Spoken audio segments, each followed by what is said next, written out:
Today we're talking about saving money, specifically when it comes to groceries. I don't know about you, but lately I feel like our grocery budget or our grocery spending has gotten a little bit out of control, or it's really easy for it to get out of control. Maybe that's what I should say. I have two sons. One of them is 13, the other is 11, and let me tell you, they no longer eat a kid-sized portion of food, meaning we're no longer getting kids' meals when we go out to eat. If anything, it's me getting a kids' meal, and they're getting just full-blown adult entrees. And I feel like this has definitely impacted or could have impacted our grocery budget even more. I know that whenever my kids were really little, like they were toddlers or in very early elementary school, I feel like feeding them wasn't a huge expense. I didn't feel like it really impacted our groceries. However, these days, I definitely see them going through food so quickly. And I know that as they continue to grow, our grocery budget is going to continue to grow with them. Whenever they were little, we could easily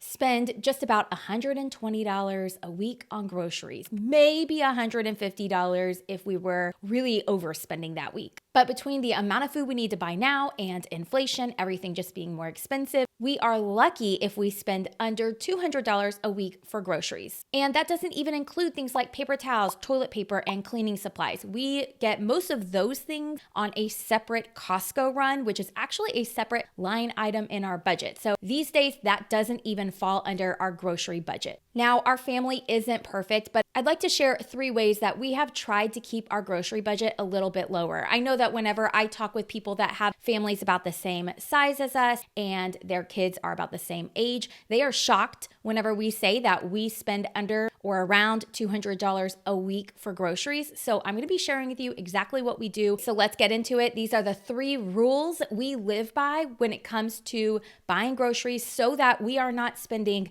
thousands of dollars a month at the grocery store. The first thing that we do is that we actually coupon. Now, I'm not talking about extreme couponing. In fact, there was a time whenever I attempted extreme couponing. I'm talking way back. It was probably year 2012 or 2013. I started doing this extreme couponing thing. I ended up with so much Dawn dish soap and I had spent all this money. And I remember thinking, this isn't what I thought it would be. I don't want to be spending all of my time and effort just to stock up on all of these cleaning supplies or random things that I honestly didn't have space for because we were living in a small apartment. So I'm not talking about extreme couponing in the sense of we are spending hours finding deals, clipping coupons, and going to 10 different stores to be able to maximize our savings. I don't have time for that, nor do I have the desire to do that. But we still coupon, and here's exactly how we do it. First, we choose the store we are going to commit to. I don't like going and shopping at different grocery stores, so we will either shop at H-E-B. If you know H-E-B, you love H-E-B. H-E-B is a grocery store chain that started in Texas, and I think they've expanded out a little bit, but they're really in the south of Texas. They are absolutely incredible. I love H-E-B. In fact, I have trouble going into H-E-B because I will overspend. So my husband actually does the weekly grocery shopping because he's really good at sticking to a list. Me, not so much. The store is incredible. They have really fresh food. They make their own homemade flour and corn tortillas on site. It's just an entire experience. So if you know H-E-B, you love H-E-B. Anyway, H-E-B does have coupons. So they have store coupons that you can also access on their app. And we will see what coupons they have so that we can maximize our savings. We do the same thing with Kroger. However, we don't shop as often at Kroger because we found that the prices tend to be a little bit better. The sales are a little bit better at H-E-B,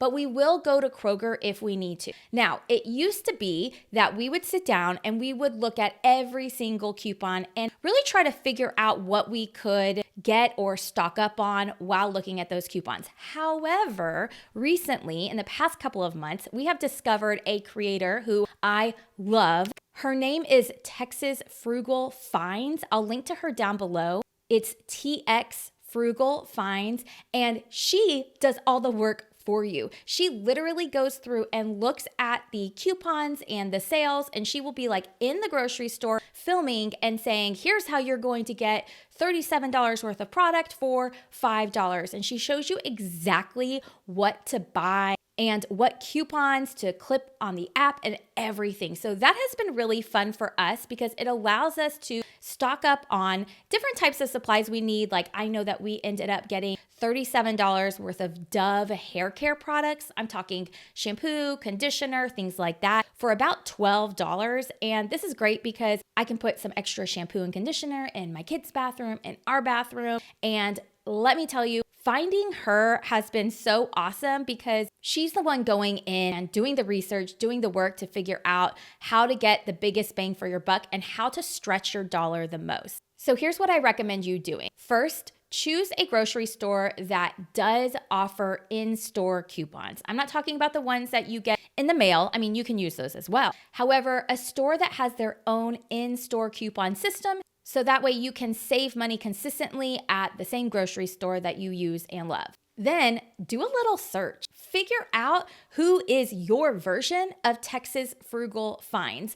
I'm sure there is someone out there. Just search for it, your state, and then coupons or whatever you can, whether it's within the Instagram app or the TikTok app. This is a great way to kind of get another set of eyes on possible savings. And then of course you can go through the coupons as well. So that way you can see what's on sale and maybe even stock up on it. For instance, we will stock up on items that are not perishable. We will also stock up on meat. If there's a coupon for any type of meat or protein, we will stock up and then put it in our freezer. So our first rule is that we will always use coupons. We will do our research before we walk into the store. I think that's really key here because when you're walking through the store and you see the coupons hanging like they are in H-E-B, it can be really tempting to just grab them and get things that aren't on your list. No, we go into the store with a plan. We know what coupons we're going to have. We have them clipped on our app already. We've looked and we've seen what deals there are so that way we can stretch our dollar and be wise about it and not excessive.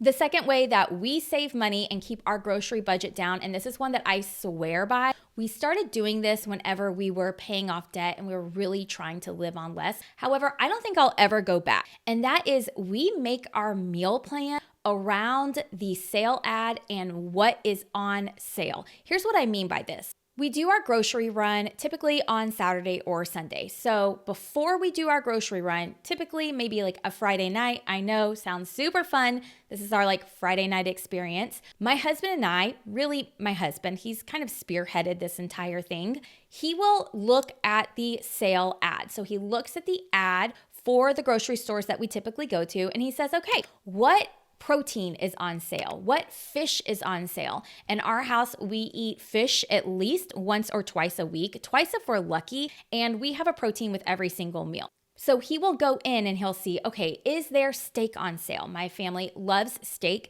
In fact, that's one of the meals that my 13-year-old loves cooking. We had our kids start cooking a meal every week. They are in charge of one meal. Last night, my youngest son, my 11-year-old, made grilled salmon outside on the Traeger grill. Like, I kid you not, kids are capable. Regardless, we look at the meal plan and we ask ourselves, what fruits and vegetables are on sale? What's in season? What's cheapest? What meats or fish are on sale? Sometimes a chuck roast will go on deep sale and we will buy 2 or 3 of them, use one of them in our meal plan, and then put the others in the freezer so that way we can use them in the future. This means that we typically eat in-season vegetables. For instance, our family loves asparagus. I swear my kids could eat asparagus every day. They eat it like it's candy. However, in the wintertime when it's no longer in season and it's really expensive, we just won't eat asparagus. We don't include it in our meal plan because we are making our meal plan around what is on sale. This does a couple of things for us. First, it allows us to spend less because we are stretching our dollar. We are focusing on the foods that are in season, the ones that are the cheapest. We're making our meals around that. Second, we go into the grocery store with a plan. Before I met my husband and when I was just living alone, I never went into the grocery store with a plan. And I would walk out of the grocery store. I would have spent $150 per week on groceries for just myself. And it's because I was going into the grocery store without a plan. I was literally walking up and down every single aisle and just grabbing things that looked good. What this led to, honestly, is a lot of food waste. I would buy more than I needed. I would end up not cooking food. I would end up throwing things away after they were expired or spoiled. So having a plan, a meal plan when you walk into the grocery store, it allows you to stay focused. It allows you to say, I don't need to go down this aisle because there's nothing I need in it. I already know what I'm doing. And you're not going up and down every aisle and feeling that temptation to just grab things and put them in the cart whenever they look good to you. Honestly, for me, more than this saving us money, I love that it cuts down on our food waste. I always feel this like punch to the gut whenever we have to throw away vegetables that became moldy or they are rotten now in our fridge and we didn't cook them because we didn't have a plan. Now, I will say we're not super intense about this. We only write a meal plan for our dinners. And our breakfasts and lunches, we're not planning those out. Typically, my husband takes leftovers for lunch. And then for my younger son, he'll either eat the cafeteria school lunch if he likes it, or we just buy Lunchables. I know they're not the best. However, it's what he will eat. And we eat really pretty healthy, I would say, at home for dinners. And then my older son, my husband actually grills him chicken on Sunday nights, and I make rice. And every day he will heat it up in a thermos, chicken and rice for lunch. I promise if you're willing to write a meal plan before you go to the grocery store and you look at the sale ad, you look at the advertisement for your grocery store in advance, and you make your meal plan around what is on sale, you will spend less at the grocery store. Okay, the third way that we save money on groceries, and this is a rule that we started many years ago and we do a really good job of sticking to it, is that we keep a running list for things that we need and we only go to the grocery store once a week.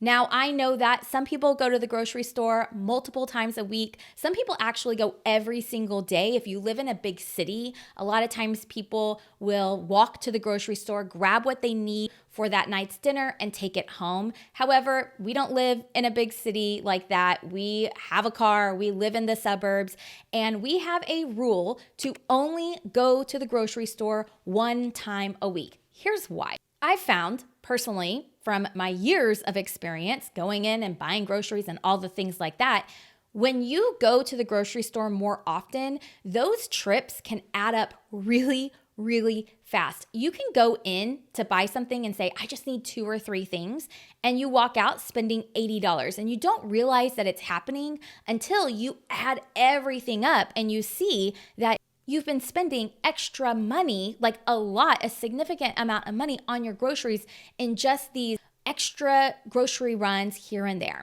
To keep this from happening, we go to the grocery store one day on the weekend. We do one grocery run, and our kids know it. So if they run out of something during the week, let's say they run out of pretzels, they've eaten all their pretzels, they know we're not going to the grocery store to buy more pretzels. We have a spiral notebook kept in a drawer in our kitchen, and they can go to the spiral notebook and they can write the word pretzels on the list. And we always look at that spiral notebook whenever we're making our grocery list for the next weekend. This is great because they don't expect us to replace things whenever they've run out. And whenever they just decide, oh, I have a craving for this is what I want, this is the snack I want, they know we're not going to run to the grocery store and get it, but they can add it to the grocery list and we will get it the next week. I think this is good for them because it teaches them that you have to wait sometimes for things that you like, and it saves us money. We're going into the grocery store with a plan. We're not going